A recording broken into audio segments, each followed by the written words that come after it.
علی حق ہے، علی حق ہے، علی حق ہے، علی علی علی حق ہے، علی حق ہے، علی حق ہے، علی علی.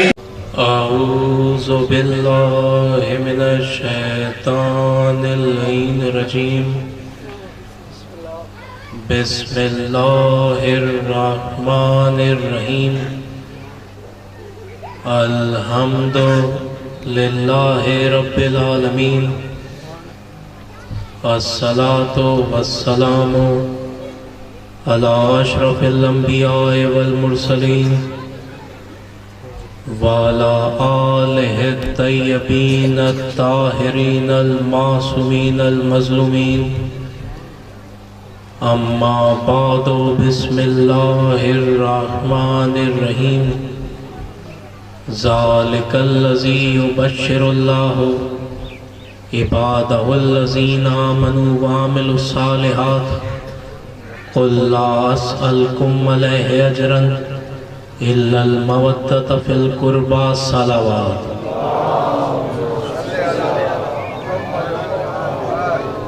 بڑی تعداد میں مومن بیٹھا ہے، بآواز بلند صلوات.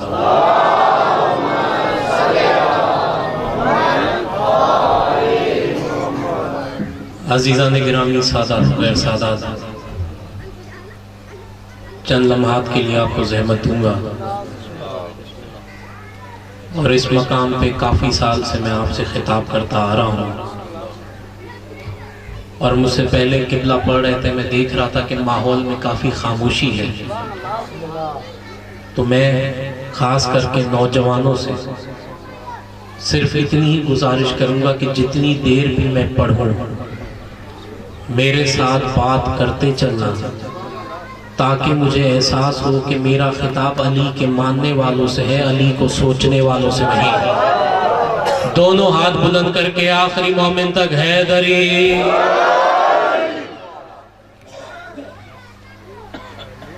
توجہ ہے، گفتگو کا آغاز کیا جائے. قرآن حکیم کی مشہور آیت میں نے آپ کی خدمت میں تلاوت کی ہے، اور میرے بھائی پورے قرآن کو آپ پڑھیں، یعنی پورے قرآن کو آپ پڑھیں تو پورے قرآن میں یہ واحد آیت ہے جہاں بیک وقت دو حکم ہیں، اللہ کا بھی اور رسول کا بھی. تھوڑا گلا ہے تو پڑھنے میں بھی مزہ ہی. ارشاد خداوندی ہے، ذالک الذی یبشر اللہ عبادہ الذین آمنوا وعملوا الصالحات. میرے حبیب بس یہی بات ہے، بس یہی بات ہے جس کی اللہ مبارک دیتا ہے ان بندوں کو جن کے اعمال صالح ہیں. پوری توجہ. میرے حبیب بس یہی بات ہے، بس یہی بات ہے جس کی اللہ مبارک دیتا ہے ان بندوں کو جن کے اعمال صالح ہیں. اب یہ کہہ کر اللہ نے رسول سے کہا، قل، میرے حبیب اب آپ ان کو کہہ دیں، قل لا اسألکم، میں تم سے کچھ نہیں مانگتا. پوری توجہ. قدیمی مومن بیٹھا ہے وہ جو ساری زندگی مجھے والد صاحب کے بدھے ہوا، تو اپنے بابا کا ایک جملہ کہوں گا. میرے بابا نے کہا کہ اللہ نے کیا کہا، قل لا اسألکم. اس لفظ قم میں رسول کی پوری امت شامل ہے. اس لفظ قم میں رسول کی پوری امت شامل ہے کہ میں تم سے کچھ نہیں مانگتا، میں تم سے کوئی سوال ہی نہیں کرتا. اجر رسالت کا میں تم سے کوئی سوال نہیں کرتا، الا المودۃ فی القربى، مگر ہاں قربہ میں مودت، قربہ میں مودت، قربہ کی نہیں. میرے بھائی دیکھیں، پہلے اللہ نے کم کہہ کر رسول کی پوری امت کو شامل کیا، اور پھر فل قربہ کہہ کے محدود کر دیا. کیونکہ میرے بھائی اگر اللہ کہتا رشتہ داروں کے لیے تو میرے بھائی خدا جانے آج رسول کے کتنے رشتہ دار بن جاتے.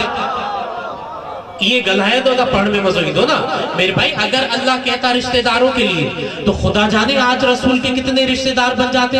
اسی لیے اللہ نے کم کہہ کر رسول کی پوری امت کو شامل کیا اور پھر فل قربا کہہ کے محدود کر دیا. اور میرے بھائی یہی سبب ہے. اور امام فخر الدین رازی نے بھی لکھا کہ جب رسول سے پوچھا گیا یا رسول اللہ یہ کون ہیں آپ کے قربا, تو رسول نے فرمایا ہم فاطمہ و علی والحسن والحسین, میرے قربا ہیں فاطمہ, علی, حسن اور حسین. یا رسول اللہ آپ نے پہلے علی کا نام نہیں لیا, آپ نے پہلے حسن کا نام نہیں لیا, آپ نے پہلے حسین کا نام نہیں لیا, یا آپ نے پہلے فاطمہ کا نام کیوں لیا؟ تو رسول نے جواب یہ دیا کہ اللہ نے فل قربا کہا ہے, محدود کر دیا ہے تاکہ میں مسلمانوں کو بتاؤں کہ میرے رشتہ دار وہ ہیں جن کا تعلق فاطمہ سے ہے.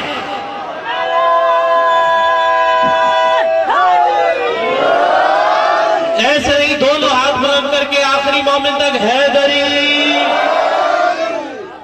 چلو اسی معیار پہ بول پڑے, اسی معیار پہ قائم رہو گے تو ایک جملہ اور کہوں, ایک جو بات حقیقت کون پہ ہے تھوڑا گلائے ہوتا صحیح نا, ایک جملہ اور کہوں. اور میرے بھائی اللہ نے بھی جب عرش پہ تعارف کرایا تھا تو کیا کہا تھا؟ ہم فاطمہ و ابوہا و بالوہا و بنوہا, فاطمہ ہے, فاطمہ کا باپ ہے, فاطمہ کا شوہر ہے, فاطمہ کے بیٹے ہیں. میرے بھائی بندے مر گئے رسول سے رشتہ داریاں کر کر کے, بندوں نے حد کر دی کہ کسی قیمت پہ رسول کے رشتہ دار بن جائے, لیکن اللہ نے بھی فاطمہ کو مرکز بنا کے اور فاطمہ سے تعارف کرا کے عالم انسانیت کو بتایا کہ عرش پہ بھی یہ خاندان رسول کے نام سے نہیں بطول کے نام سے جانا جاتا ہے.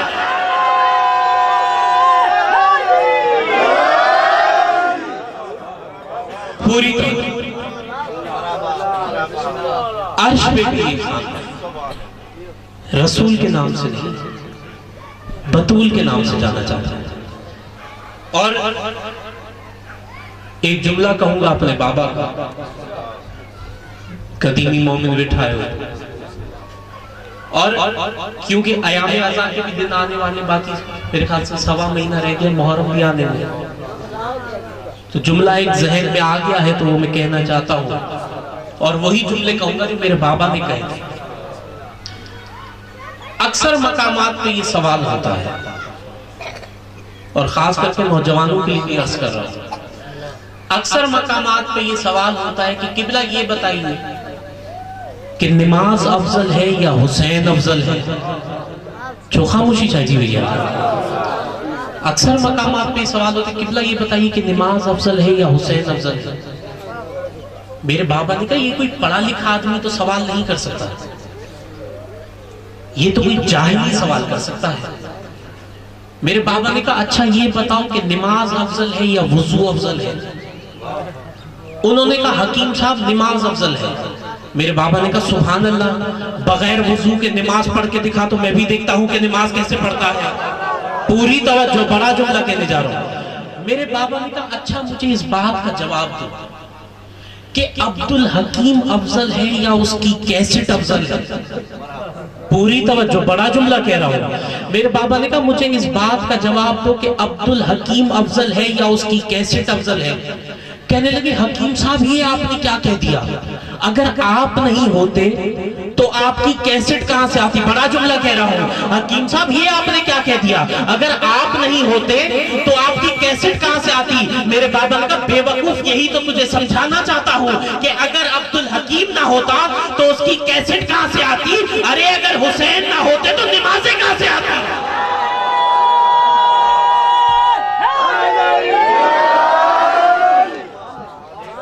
پوری کرو.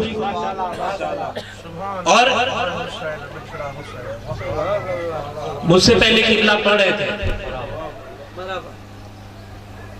جناب مریم کے بارے میں.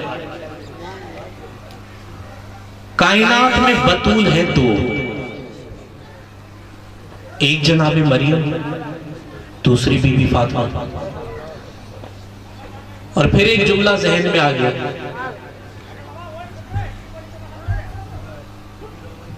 کہ یہ دوران مجلس میرے بابا سے سوال کیا تھا کہ حکیم صاحب یہ بتائیے کہ بطول کسے کہتے ہیں؟ جو خاموشی چھائی ہوئی ہے. حکیم صاحب یہ بتائیے کہ بطول کسے کہتے ہیں؟ اب سر اٹھانا آخری مومن تک، بڑا جملہ کہہ رہا ہوں پھر. حکیم صاحب یہ بتائیے کہ بطول کسے کہتے ہیں؟ تو میرے بابا نے کہا کہ بطول وہ ہے جو مخلوق سے جڑے کبھی نہ، خدا سے کٹے کبھی نہ. پوری طرح بطول وہ ہے جو مخلوق سے جڑے کبھی نہ، خدا سے کٹے کبھی نہ. یعنی بطول اسے کہتے ہیں جس کی ایک لمحے کے لیے بھی کبھی عبادت قضا نہ ہوئی ہو، جس کو مصلی نماز پڑھنے سے نہ روکے اور قرآن تلاوت کرنے سے نہ روکے، اس بی بی کو کہتے ہیں بطول. اور کائنات میں بطول ہے دو، ایک جناب مریم، دوسری بی بی فاطمہ. بی بی فاطمہ کی شادی ہوئی میرے مولا علی سے، اور اللہ نے جناب مریم کی شادی نہیں کرائی. یا اللہ تو مریم کی شادی کیوں نہیں کراتا؟ پوری توجہ. یا اللہ تو مریم کی شادی کیوں نہیں کراتا؟ اللہ نے کہا میں نے تجھے عقل دی ہے، عقل سے کام لے. اگر میں مریم کی شادی کرا بھی دوں تو کسی نبی سے کراؤں گا، کسی معصوم سے کراؤں گا، اور قیامت کے دن وہ کہے علی سے کہ یا علی اس فضیلت میں آپ کے برابر ہوں. میرے بھائی کہہ سکتا ہے نا کہ یا علی آپ کے گھر میں بطول ہے تو میرے گھر میں بھی بطول ہے. اللہ نے کہا میں مریم کنواری چھوڑ دوں گا لیکن علی سے ہمسری برداشت نہیں کروں گا. پوری توجہ. ارے میں مریم کنواری چھوڑ دوں گا، بڑا جملہ کہنے جا رہا ہوں. ارے میں مریم کنواری چھوڑ دوں گا لیکن علی سے ہمسری برداشت نہیں کروں گا. ارے پھر بھی شرم نہیں آتی، حیا نہیں آتی؟ ارے جو اللہ یہ گوارا نہیں کرتا کہ کوئی نبی علی کی برابری کرے، ارے وہ اللہ یہ کیسے گوارا کرے گا کہ 40 برس کے بت پرست علی کی برابری کرے؟ دونوں ہاتھ بلند کر کے حیدری. ارے جو اللہ یہ گوارا نہیں کرتا کہ کوئی نبی علی کی برابری کرے، وہ اللہ یہ کیسے گوارا کرے گا کہ کوئی بت پرست علی کی برابری کرے؟ پوری نہیں. ایک جملہ پھر کیونکہ مجھے مزہ نہیں ہے. توجہ ہے نا بابا؟ کتاب کا نام ہے حکایات صحابہ. اہل سنت عالم کے لیے، دیوبندی عالم کی لکھی ہوئی کتاب ہے. توجہ ہے نا بابا؟ کیا نام ہے کتاب کا؟ حکایات صحابہ. اہل سنت عالم کے لیے دیوبندی عالم کی کتاب ہے. وہ اپنی کتاب میں لکھتا ہے کہ رسول کا ایک صحابی تھا، اس کا رنگ بھی گورا تھا، ذوالفقار بھائی اس کی بیوی کا رنگ بھی گورا تھا. اس کے گھر میں بچہ پیدا ہو گیا کالا. یا باپ نے شور مچا دیا یہ بچہ میرا نہیں ہے. بابا چھوڑی تو خاموش تھی ہے. پریشان تو صحابی ہوا تھا، آپ کیوں پریشان ہو گئے؟ اس نے شور مچا دیا کہ یہ بچہ میرا نہیں ہے. جھگڑا بڑھتے بڑھتے دربار رسالت میں آیا. یا اس عورت نے چلا چلا کے کہا یا رسول اللہ، آپ کی نبوت کی قسم، آپ کی رسالت کی قسم، یہ بچہ اسی کا ہے، یہ بچہ اسی کا ہے. لیکن یہ ماننے کو تیار نہیں، بس یہ کہنا تھا. یا رسول نے کہا سلمان نے کہا جی یا رسول اللہ. رسول نے کہا سلمان گھر جاؤ اور حسین کو دربار میں لے کے آؤ. پوری توجہ. سلمان گھر جاؤ اور حسین کو دربار میں لے کے آؤ. مجھے قسم ہے اس منبر کی، وہ دیوبندی عالم لکھتا ہے کہ جیسے ہی سلمان بطول کی دہلیز کے قریب پہنچے یا جیسے ہی سلمان نے دیکھا یا پہلے ہی جناب فضہ حسین کا بازو تھامے دروازے کے باہر کھڑی تھی، حیران ہو کے سلمان کہتا ہے فضہ بہن تمہیں کیسے پتا چلا کہ میں حسین کو لینے کے لیے آ رہا ہوں؟ یا مسکرا کے جناب فضہ نے کہا سلمان بھائی باہر کے غلام اور ہوتے ہیں، اندر کی کنیز اور ہوتی ہے۔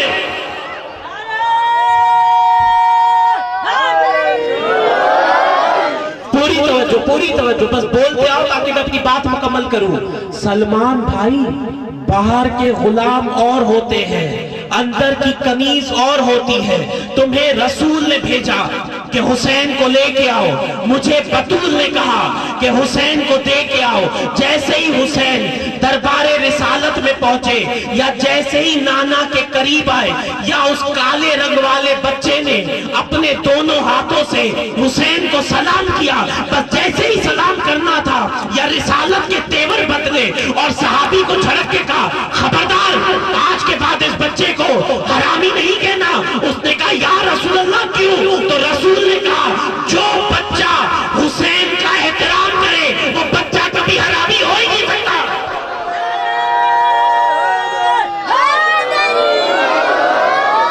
ایسے نہیں، دونوں ہاتھ بلند کر کے حیدری۔ جو بچہ حسین کا احترام وہ بچہ کبھی حرامی ہو ہی نہیں سکتا۔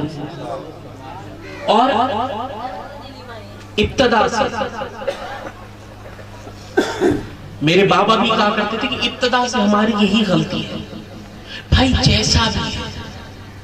جیسا بھی ہے قرآن کو تو مانتا ہے نا، تو میرے بھائی جو بھی قرآن پڑھے یہ قرآن اس کو فائدہ پہنچاتا ہے۔ میرے بھائی قرآن کے ماننے کا مقصد یہ نہیں ہے کہ قرآن کو اٹھایا اور چوما، قرآن کے ماننے کا مقصد یہ ہے کہ قرآن کی حقیقت کو ماننا۔ نہیں ایسے نہیں، چلتا ہوں قرآن کی طرف، اور ارشاد ہو رہا ہے سورۃ بنی اسرائیل میں وَنُنَزِّلُ مِنَ الْقُرْآنِ مَا هُوَ شِفَاءٌ وَرَحْمَةٌ لِلْمُؤْمِنِينَ وَلَا يَزِيدُ الظَّالِمِينَ إِلَّا خَسَارًا۔ ہم نے اس قرآن میں جو کچھ بھی نازل کیا ہے اس میں رحمت بھی ہے، اس میں شفا بھی ہے، لیکن ہر کسی کے لیے نہیں ہے، صرف مومن کے لیے۔ پوری توجہ، پوئے وارا مانو چھو خاموش دیا۔ ہم نے اس قرآن میں جو کچھ بھی نازل کیا ہے اس میں رحمت بھی ہے، اس میں شفا بھی ہے، لیکن ہر کسی کے لیے نہیں ہے، صرف مومن کے لیے ہے۔ وَلَا يَزِيدُ الظَّالِمِينَ إِلَّا خَسَارًا، اور ظالم میرے قریب نہ آئے، اسے سوائے گھاٹے کے اور خسارے کے کچھ ہاتھ نہیں آئے۔ کیوں میرے بھائی، کیوں خاموشی چھا گئی؟ قرآن خود کہہ رہا ہے کہ میں ہر کسی کو شفا نہیں دیتا، میں صرف مومن کو شفا دیتا ہوں۔ کیا کربلا میں یزید کے لشکر میں قرآن کے حافظ نہیں تھے کیا؟ ارے حافظ تو وہاں بھی تھے، نمازی تو وہاں بھی تھے، حاجی تو وہاں بھی تھے، ارے رسول کے صحابی وہاں بھی تھے، تو کیا قرآن ان کو فائدہ پہنچا رہا تھا؟ پوری طرح ہم نے اس قرآن میں جو کچھ بھی نازل کیا ہے، جو کچھ بھی، اس میں رحمت بھی ہے، اس میں شفا بھی ہے، لیکن ہر کسی کے لیے نہیں ہے، صرف مومن کے لیے ہے۔ وَلَا يَزِيدُ الظَّالِمِينَ إِلَّا خَسَارًا۔ بابو مجھے پاسے ڈسو، مانو ایندہ ویندہ مجھے پاسے ڈسو۔ وَلَا يَزِيدُ الظَّالِمِينَ إِلَّا خَسَارًا، اور ظالم میرے قریب نہ آئے، اس سے سوائے گھاٹے کے اور خسارے کے کچھ ہاتھ نہیں آئے گا۔ میرے بھائی خود قرآن اعلان کر رہا ہے کہ میں صرف ایک طبقے کو شفا دیتا ہوں، اور وہ ہے مومن۔ چلو ہو سکتا ہے عرس بھائی، ہو سکتا ہے کہ ابھی بھی کافی لوگوں کو میری بات سمجھ میں نہ آئی ہو، چلو ایک مثال دیتا ہوں جو یہاں پہ بیٹھے بچوں کو بھی سمجھ میں آئے گی۔ میرے بھائی ڈسپرین، پیناڈول، سر درد کے لیے ہم گولی کھاتے ہیں نا، ڈسپرین، پیناڈول، تو میرے بھائی اس کے پتے پہ یہ تو نہیں لکھا ہوا کہ یہ شیعہ کو شفا دے گی، سنی کو نہیں دے گی۔